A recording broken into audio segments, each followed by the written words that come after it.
At the same time, when we will talk about HR transformation and evolution, we would be completing by the end of this module, chapter number 4. I hope you people remember that in the beginning of this subject, I talked about 9 learning outcomes. The first was the students must be able to appreciate how the field of SHRM has evolved over the period of last 30 years. So for the last 11 modules, including this 12th, we have been talking about it. Now let's talk about first HR transformation and evolution, and we wrap up this chapter today. So on the left side, if we look, we will find that HR evolution in the vertical axis, and on the bottom line, that is horizontal axis, we will see the timeline. So if you guys remember what we have been talking about in the last 11 modules about the evolution of SHRM, the beginning of SHRM in the 1980s or early 1980s was foundational, administrative, and that means that respond to deliver what is promised. So HR was more like a administrative, HR was more like a reacting, or HR was more like responding to the people in the organization and their needs.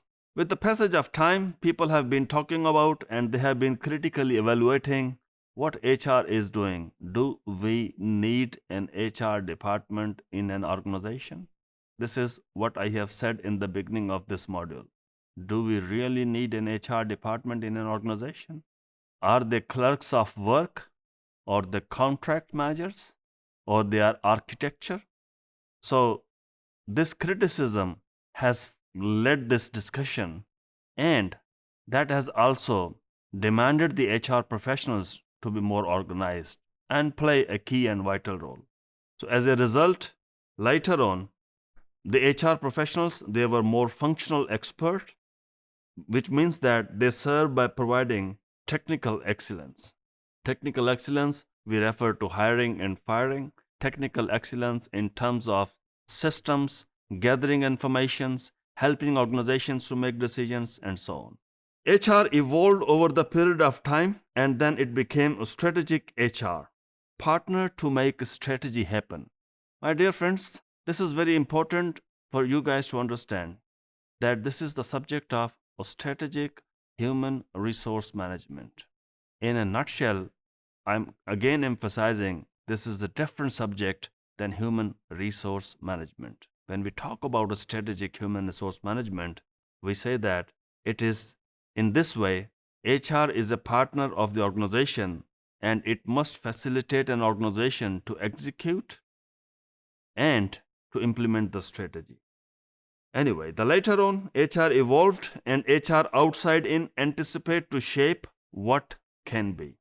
So HR should be able to, or HR is in most of the organizations now talk about that they are able to anticipate what stakeholders are looking from this organization.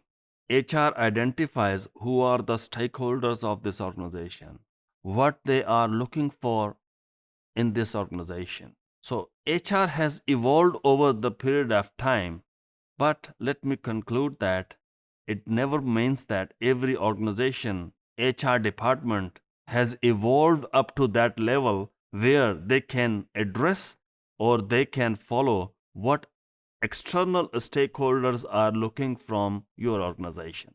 Some organizations, they are having or they are still at the foundational level. Some organizations are at level 2, some organizations are at level 3, or some organizations are at level 4.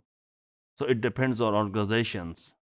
However, it also depends upon how the management or the organization has impacted on the HR department rather than how the HR department has impacted on the organization. So these are the two different questions and these are the two different research streams. Thanks.